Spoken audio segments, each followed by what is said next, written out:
Hello, and welcome to this edition of Joint Action.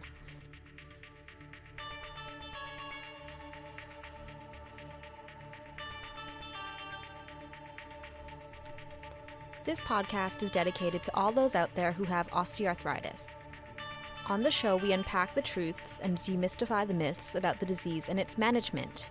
If you have joint pain and want to know more about how to manage it from the world's best experts, you've come to the right place. Without further ado, it is time to welcome your host, David Hunter.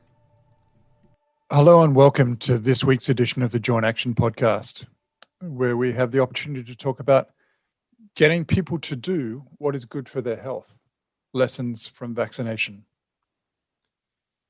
Like you, we are currently flooded with the pervasive news around COVID and vaccination and the requirements for getting that to most segments of the community.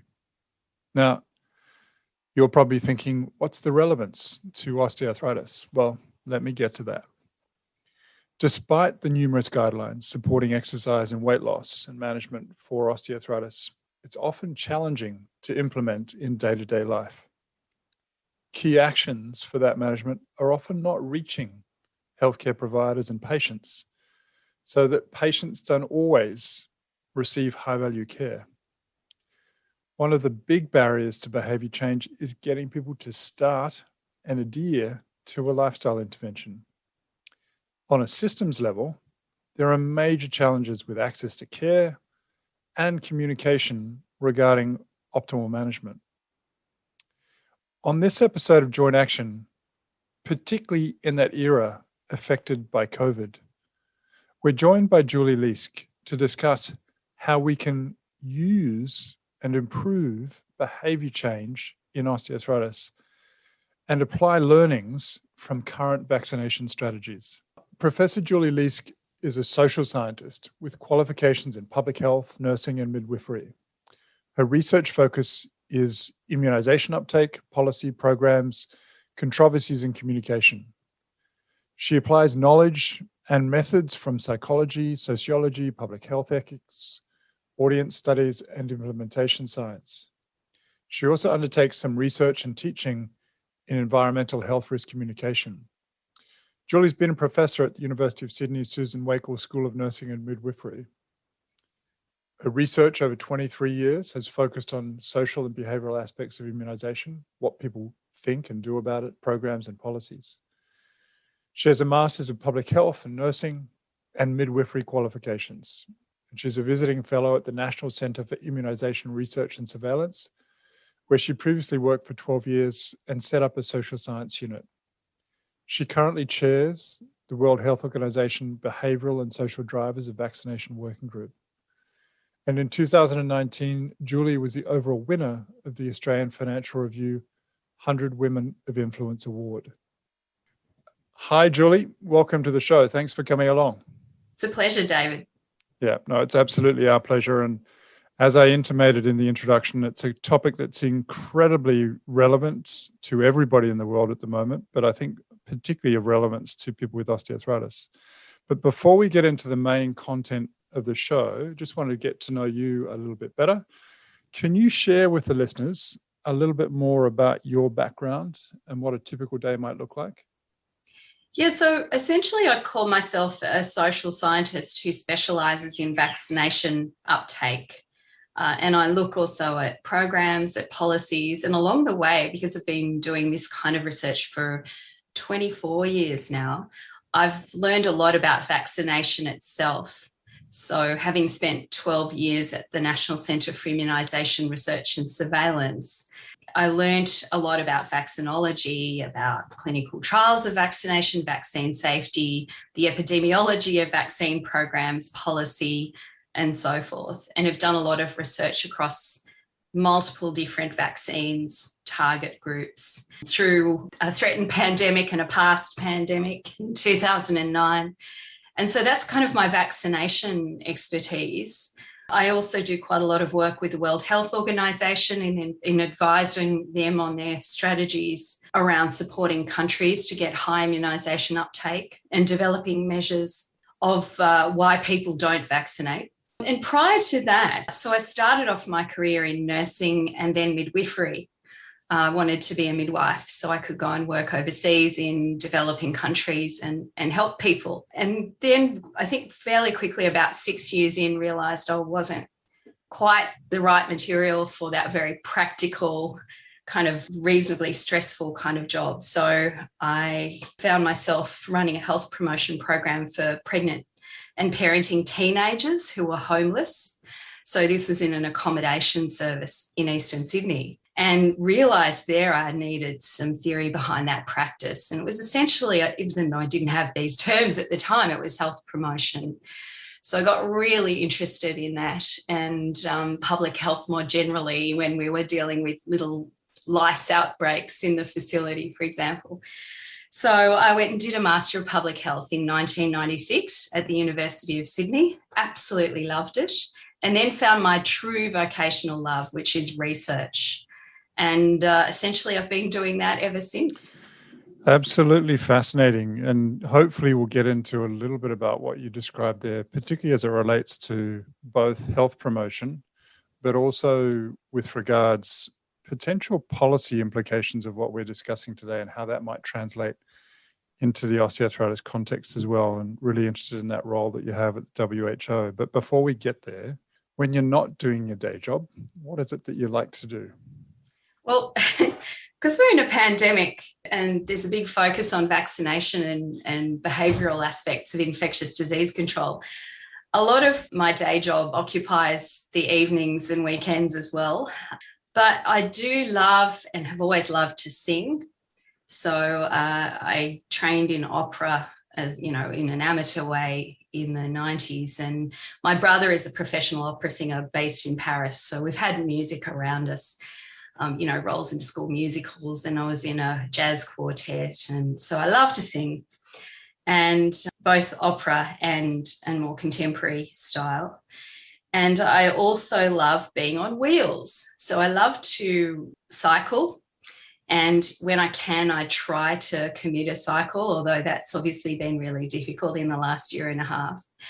And I love roller skating. That was something I did when I was a teenager and got really, really good at it. And so occasionally I try to get back on the skates and do a few tricks and things. But obviously it's more difficult for someone like me who has osteoarthritis of the knees and struggles with that. So I'm not as fit as I used to be. Oh, we can always work on that. But firstly, with regards to the opera, how often do you get an opportunity to use that as an outlet? How often do you get an opportunity to sing? Not much now.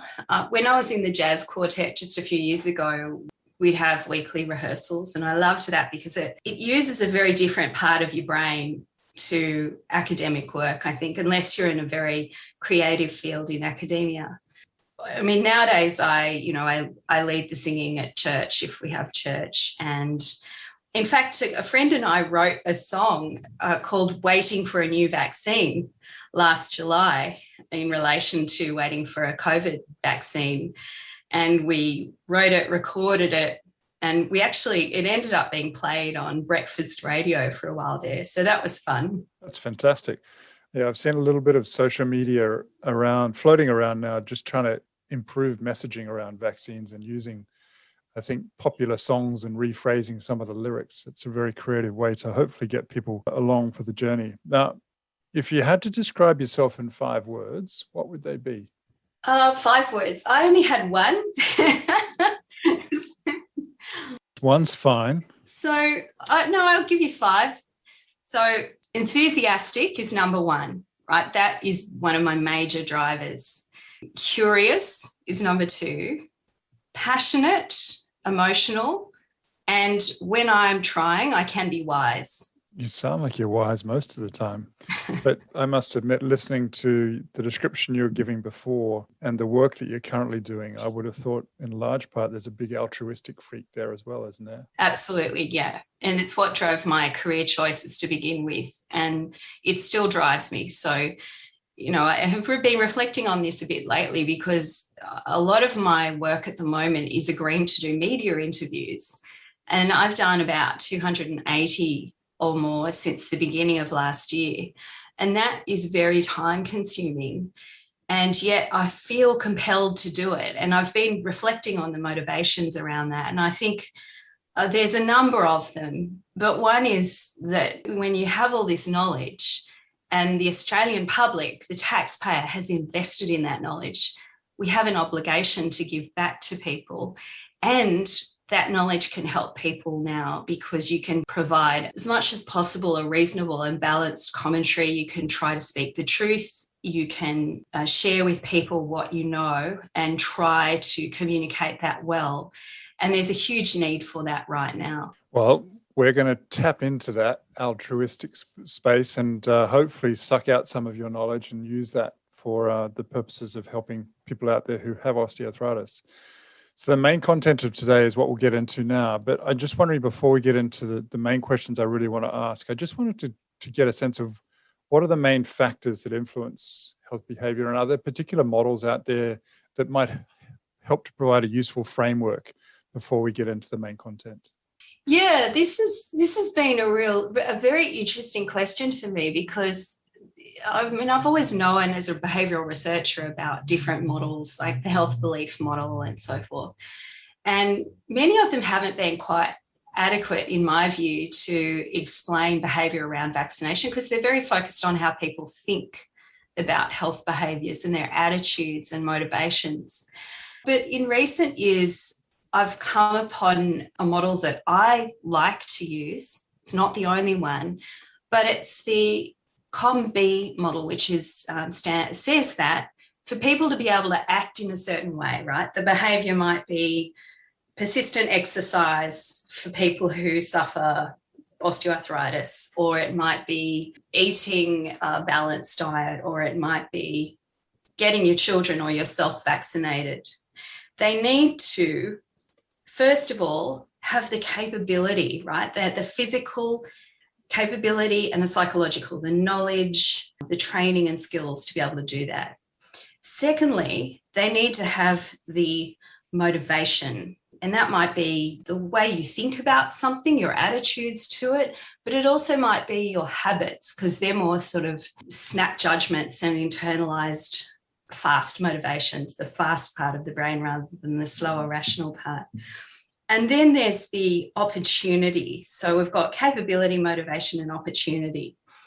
And opportunity is the physical resources around you to enable you to act in that way. So with exercise, for example, having footpaths that make it easier to walk, or having cycle paths that feel safe, which is a very pertinent thing for me, or having the resources in place to enable you to access that healthy behaviour.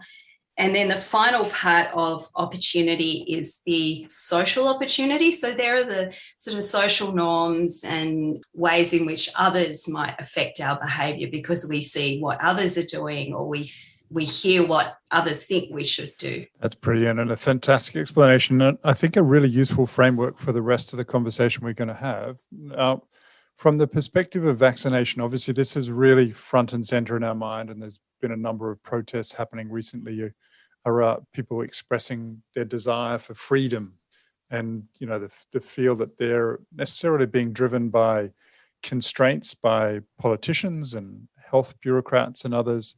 And I guess their perception is one of more sticks than carrots. But from your research in vaccination, what are the main barriers to vaccination? What have you found works best to influence uptake?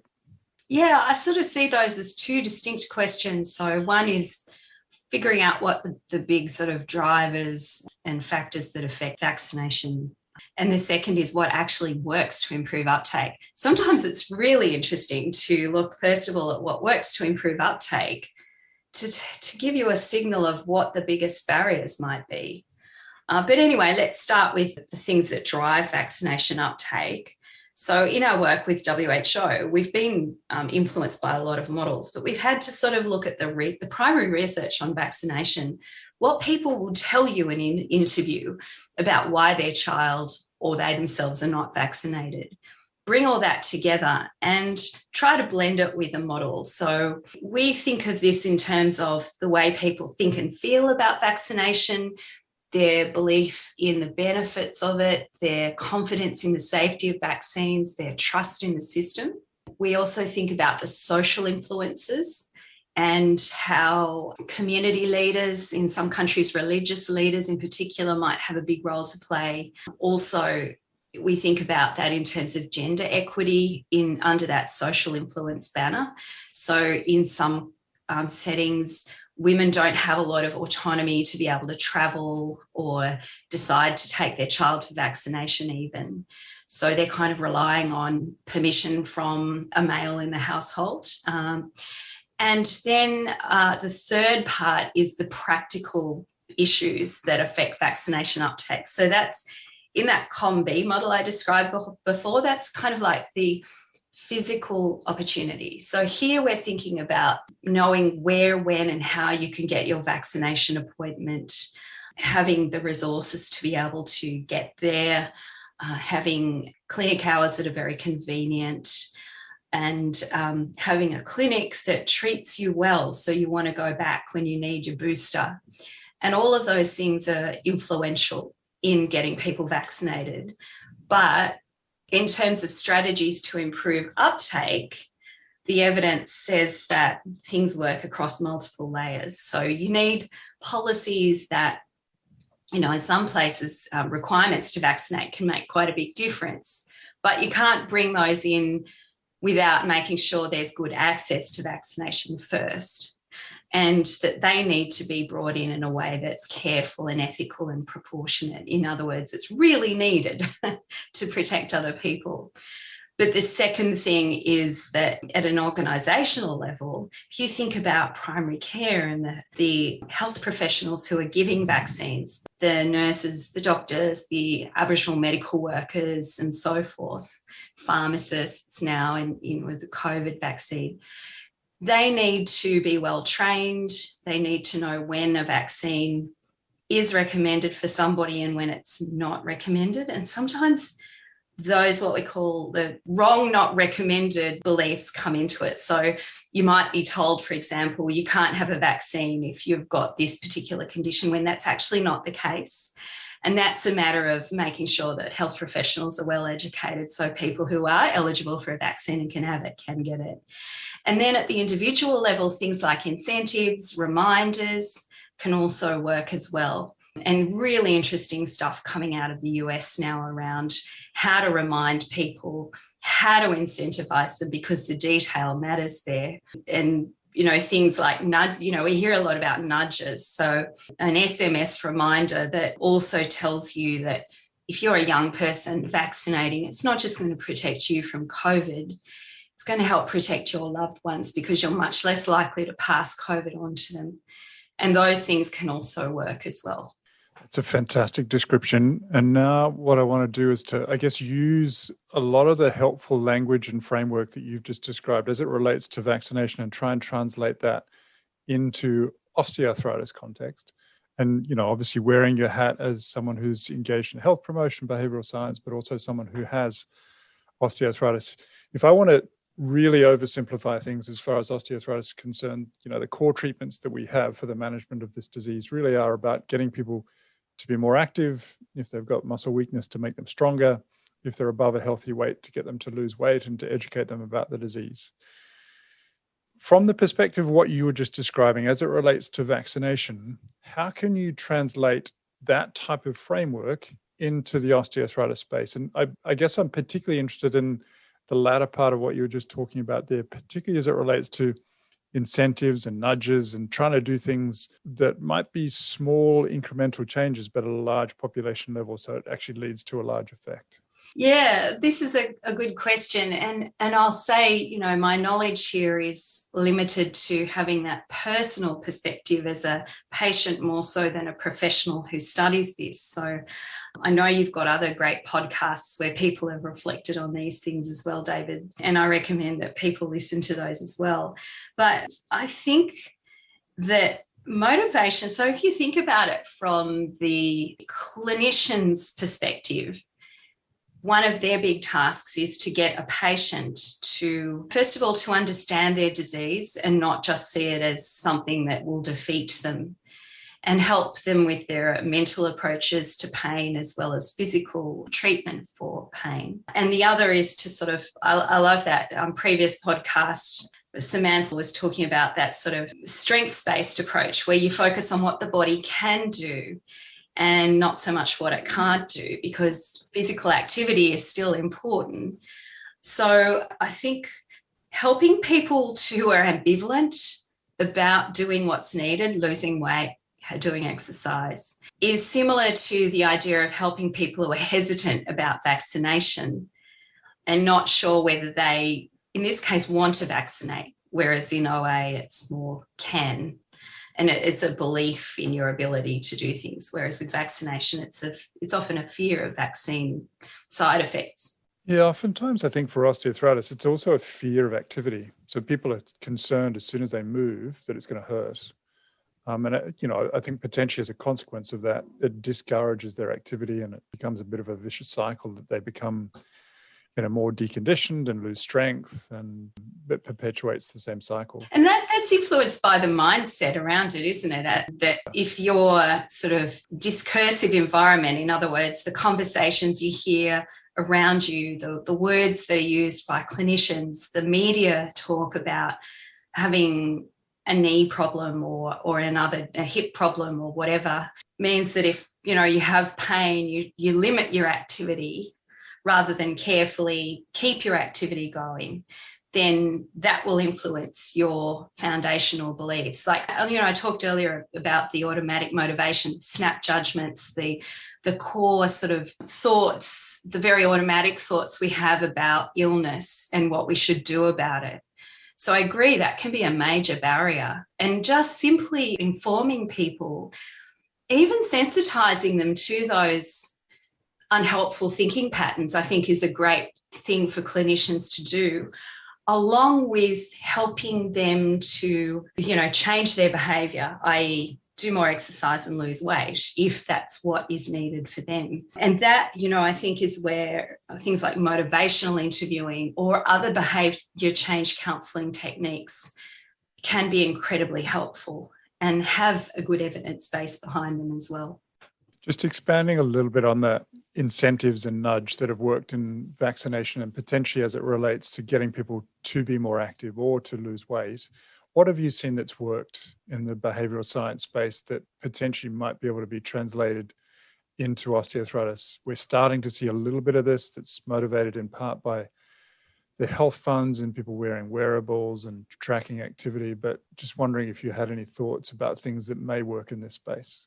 Yeah, so I think the policy context has to make it possible for people to access the things they need for behaviour change. So if it's a specialised intensive exercise regime, can they, if they live in a poorer part of the city, access that? If they have limited means, how much do they have to pay for that? All of those things those resources, the social determinants of health will affect people's ability to take on those kind of specialised, very helpful evidence-based exercise regimes that are tailored. But in terms of incentives, some of the interesting things that we've learned in vaccination are that default appointments can work. So if you say to somebody, you are booked for a vaccination at this clinic within the next week, then people will have a sense of ownership over that vaccine for them.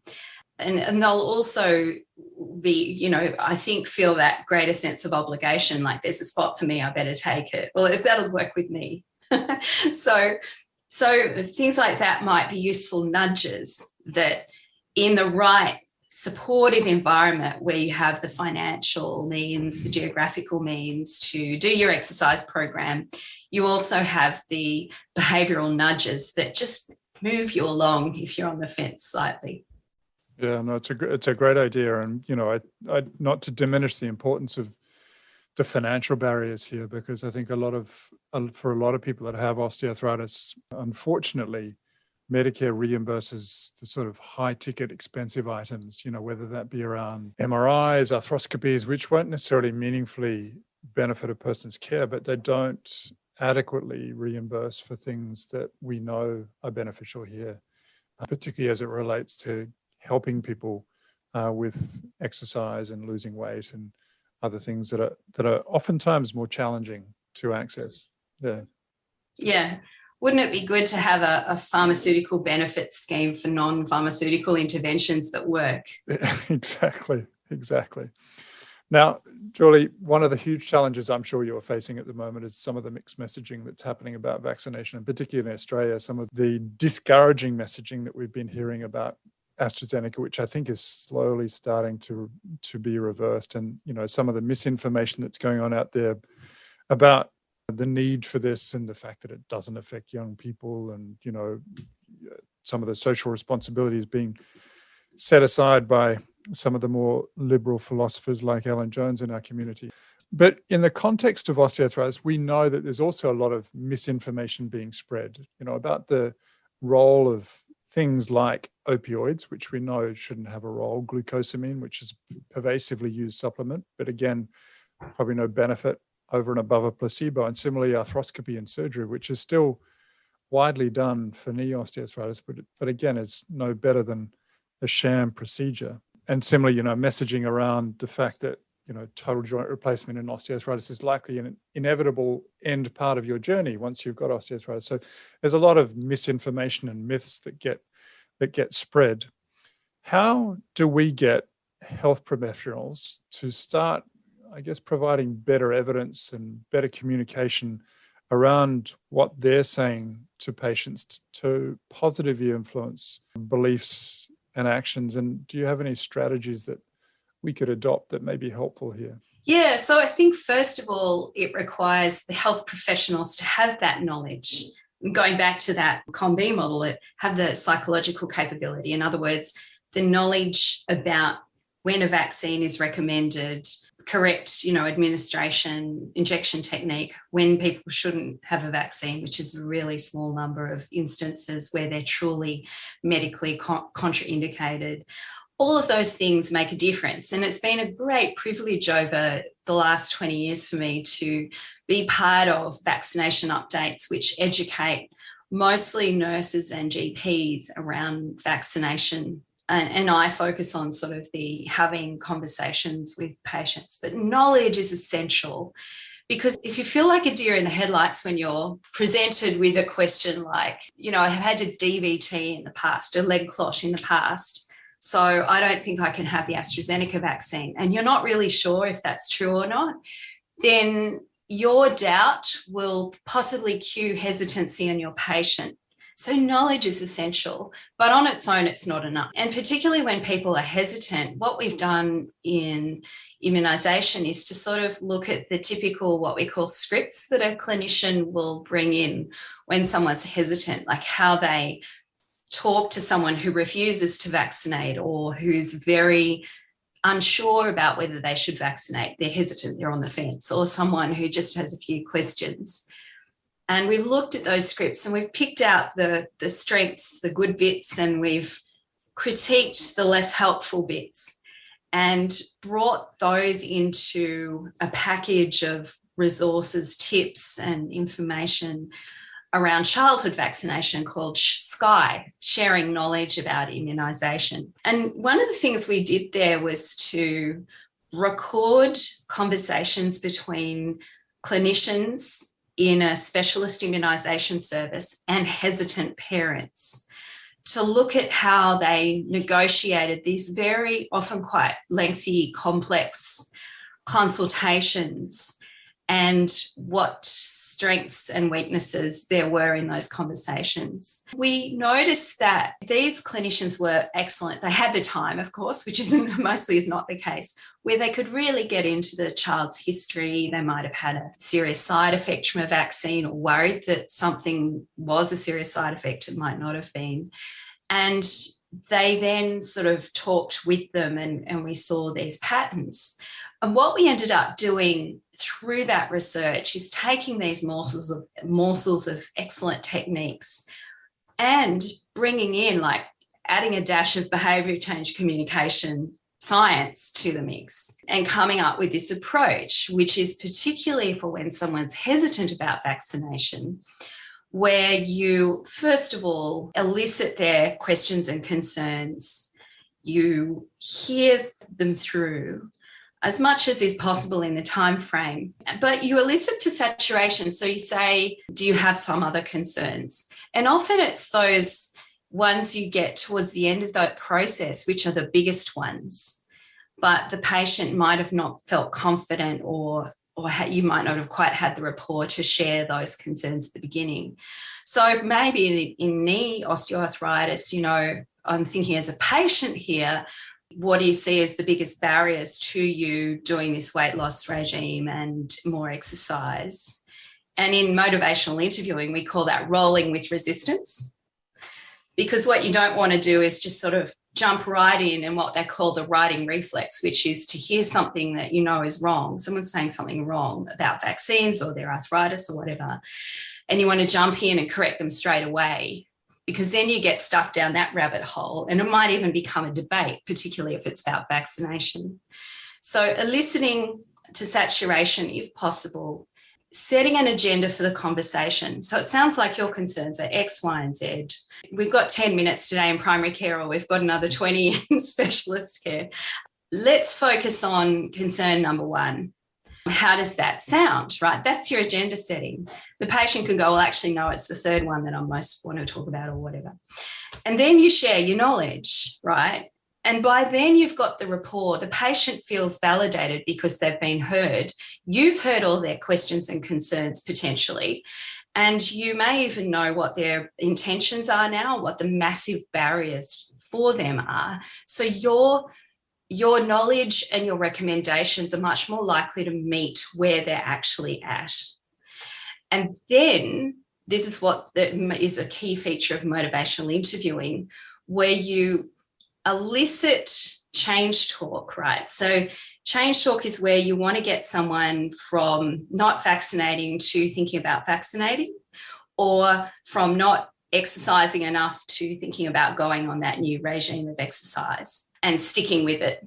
And the change talk might be, it sounds like you really want to go walking in the snowy mountains at Christmas. Yeah, I think that's realistic. I think you can do that. Let's work on a plan to help you get there, because that's a great goal to have. So that's amplifying existing motivation that you've elicited from the patient through good listening, and then working with the things that might be barriers to produce a realistic set of recommendations for them. Vaccination, it might be, look, at the next time we meet, let's consider maybe starting with one vaccine for your child, the one that you're concerned about, the meningitis. Or with the OA, it might be, let's think about how you can go for that bike ride every morning. That's realistic, and it's not quite the full, exercise regime that just feels impossible at that time for that person. Julie, that's a superb description, and I think a really useful framework for both clinicians who are out there listening and thinking about how do I best operationalize this in my clinical practice, but also hopefully for patients trying to foster communication that may be productive for them longer term as well. I mean, from the perspective of clinicians, obviously, the key thing there is probably learning about skills around motivational interviewing. But for someone like myself, as I was reflecting on what you're saying, I think another key element is a resource that will provide helpful tips, communication messages, short little vignettes of what may be problematic versus what is ideal, and providing that as an educational resource so that people can move forward. And, it's from the perspective of listeners out there, if anybody hasn't listened to Samantha Bunsley's podcast, please do so, because I think that's potentially a useful reframing podcast about problematic discourse to more participatory discourse and types of language that we're trying to use, or at least encouraging people to use, that may be more conducive to longer term activities. Now, Julie, are there any other elements there that you'd like to talk about, either from the perspective of personal experience, from the viewpoint of thinking with your behavioral science hat on, how can I best adapt what I've learned here into the osteoarthritis space? Yeah, it's a great question, David, because, as we've already discussed, you happen to be my knee doctor, as I say. I can see that you're, interested in hearing about this, but also have, like a lot of clinicians, an existing suite of excellent communication skills that make you a good doctor. And, I say that from personal experience. We've had 2 encounters over the last, 5 years. And I just remember thinking after those encounters, when we were all developing these strategies around vaccination, and I was learning a lot about motivational interviewing in particular, thinking the sorts of conversations that many clinicians like you will have, particularly for physicians, are conversations where you're wanting to help a patient manage their disease well so that they don't have to necessarily have the kind of knee replacement within however many years, that they can extend that for as long as possible, or whatever outcomes are important. And because behaviour change actually is really, really important, I was thinking more generally that motivational interviewing techniques might help, particularly where there are barriers to change. So, for example, for me, the idea of doing this sort of however many hours a week regime at a place that's very difficult to get to on the North Shore is impossible. So let's think about something that's realistic. And the idea of drinking milkshakes is just, for lunch is just awful. So let's think about something that might work with that resistance in me. So I think, reflecting on that as someone with OA, but also knowing that what you taught me from your knowledge that you imparted to me about the disease is that the way you experience pain can be affected by how you think about pain and your attitude to it. So that helped me to think I can still exercise. I don't have to be inert just because I've got knee pain, which can be pretty unpredictable at times and bad enough to, need a walking stick on a bushwalk or hold the railing walking down the station steps. And that I'm just going to continue on, and I'm going to try and have a good attitude to that pain, because obviously attitude's not everything and pain is a real felt thing, but it can help you manage pain as well. And just also the hope that there's a way for me to try to reduce to limit the progression of the joint problem. Yeah, it's really helpful. And I think also a helpful reflection for me as well, because I think a lot of the time, as you mentioned before, and whether this is the, time constraints of the clinical environment, the fact that you've got 50 thoughts going on in your head at once and not necessarily all necessarily focused on the interaction at hand. I think a lot of the time, someone like myself may not necessarily be picking up on the important cues, the barriers, as you refer to them, that we should be listening to. And I think when we're trying to create treatment plans and particularly useful strategies and work in a partnered way around goal setting, if we're not listening to the barriers that are real for that person, whether it be the geographic access to the treatment center or the aversion to meal replacements, then that's not going to help. So it's a really helpful dialogue, and I appreciate the opportunity to reflect on it. Thank you for being reflective. I think that's also an additional excellent quality in a good doctor like you. I appreciate the accolade, Julie. We've all got things to work on. So I'm going to sit here in my humble chair and move on to the next segment, if that's all right with you. But I guess before we get there, though, are there any helpful resources that you think might be applicable in this context that you could point people towards? Yes. Look, if you were just to Google motivational interviewing BMJ, there's a great article there by the leading thinkers in this field, Stephen Rolnick, who's one of the originators of the ideas. If you're interested in the work that we've done around vaccination, then you can go to the Sharing Knowledge About Immunisation website. Now, we've got 2. One's a parent-facing one, for parents, whose children babies are due for their vaccines, to give them information. And that's talking about immunisation.org.au. And I guess we can provide the links on the information about the podcast. But there's also one for health professionals, or we call them immunisation providers. And that includes some of these tips that we've put together over many years of research with health professionals themselves. So that's providers.talkingaboutimmunisation.org.au. Brilliant, Julie. And what I'll do is I'll include a link to those particular sites in the show notes so that people can access them readily. All right, now moving on, we're going to move into the rapid fire round. So as it's described, this is meant to be rapid responses. So favorite book? Wizard of Earthsea. It's the first in the Ursula Le Guin Earthsea trilogy. Wonderful. Favorite movie? I like all the Miyazaki movies, so Studio Ghibli, but my favourite is Howl's Moving Castle, which is an brilliant animated series of movies. And as they usually have, the main hero character is a young female. Wonderful. A dog or a cat person? Cat person, but aspirational dog person, but no pets at the moment. Favorite quote? I really like the Serenity Prayer. It goes like this. So it's very helpful at the moment when, there's a lot happening and you feel a sense of responsibility. So it's grant me the serenity to accept the things I cannot change, courage to change the things I can, and wisdom to know the difference. I think we could all use a strong dose of that right now. What's your favorite food? I really like mint slices. But there's lots of things, but mint slices came to mind because we've got some in the cupboard. Lovely. Now, where would you next like to go on holiday, COVID aside? Look, my favourite holidays are often just going to a family holiday house down near Mittagong in the bush. But lately I've been dreaming about Corfu because I've been watching the Durrells on the telly, and that's set in Corfu, and that looks fabulous. Now, if you could have a superpower, what would it be? I don't know. I'd love to. This is probably not quite the right answer, but I'd love to be a fly on the wall at some of those government meetings where they're devising vaccine strategy. Some of the interactions that have happened at the WHO between them and some of the government bodies over the last year would have been fascinating to watch as well.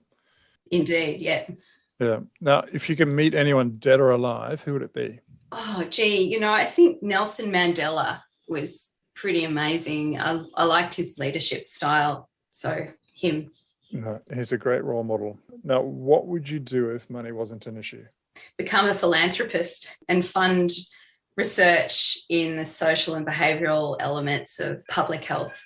It's interesting because, I think the Bill and Melinda Gates Foundation is starting to get a little bit more into that space, but probably not as much as they have, or not as much as they could. Yes, they certainly are. And the good thing is they're supporting the global agencies with this. So, some of the work that we've been doing with WHO has been indirectly supported by the Gates Foundation. But in Australia, to keep people in the field, even in vaccine uptake research, to keep people, to maintain that corporate memory that's so valuable to us now, is very difficult because it's almost impossible to get fellowships, to get your research funded. It's not the bright, shiny technologies. It's not the biomedical research with the lab coats. And I know we all face struggles getting research funding, but they're even harder if you're in this cross-disciplinary field. Yeah, I think, as you say, it's a perennial challenge, and something that's pervasive in osteoarthritis as well is maintaining capacity amongst good people in the field. Particularly as increasing funding challenges continue to loom and threaten. Now, just a couple of closing questions. Why do you do what you do? What motivates you? I like to be able to serve and help people. And I know that this field of research, looking at what helps people to vaccinate or making sure that vaccination programs have good process around them, that is a field that's very applied, that's very practical, that's intellectually interesting as well, because it's got so many dimensions to it in terms of epidemiology, ethics, and so forth. So I think it's mostly that. It's connected to the things I said earlier on, the enthusiasm, the curiosity, and the desire to help others. Brilliant. Now, if there's one piece of advice, knowledge or wisdom that you'd like to give to people out there who have osteoarthritis, what would it be? I think the advice you gave me, David, was helpful. So you can at least try to change, to alter your outcomes potentially, depending on what your situation is. So for me, it would have, it was, and it still is, losing weight and exercising more. Now, I haven't been successful at that, but I know what I need to do, which is important. And pain management is also, it's real, but it's also about how we think about pain that helps us manage it. And I think also trying not to be defeatist about your condition, but to focus on strengths and to not let your condition run your life. And that's a wonderful, positive way to conclude a tremendous conversation. So, Julie, thank you so very much for your insights, your time, your intelligence. It's been wonderful to have a chance to have a chat to you. You're very welcome. I've really enjoyed it. Now, I know you're probably completely flooded with COVID information and it becomes a little bit overwhelming at times. But I think in times like this, it's useful to use cross-fertilization and knowledge from other fields and potentially use that to apply to our own. I'm hoping you found today's episode useful, particularly when we're providing that discourse around barriers and potential incentives and nudge strategies that might work in the context of osteoarthritis. I'm thinking that for a lot of clinicians that are out there, that motivational interviewing discourse may also be helpful, in addition to conversations about improving our communication methodology. As always, really and truly appreciative of the opportunity you give me to listen to this particular podcast, and really looking forward to continuing to interact with you. And I look forward to talking to you soon. Thanks for listening to Joint Action with David Hunter. If you like our show and want to know more, visit www.jointaction.info. If you have any questions, you can email us at hello@jointaction.info and follow us on Twitter @jointactionorg. This podcast was hosted by David Hunter, edited by Vicky Duong, music produced by Jordan Hunter. The information posted on this podcast is not intended to diagnose, treat, cure, or prevent disease. Anyone seeking medical advice should consult a health professional.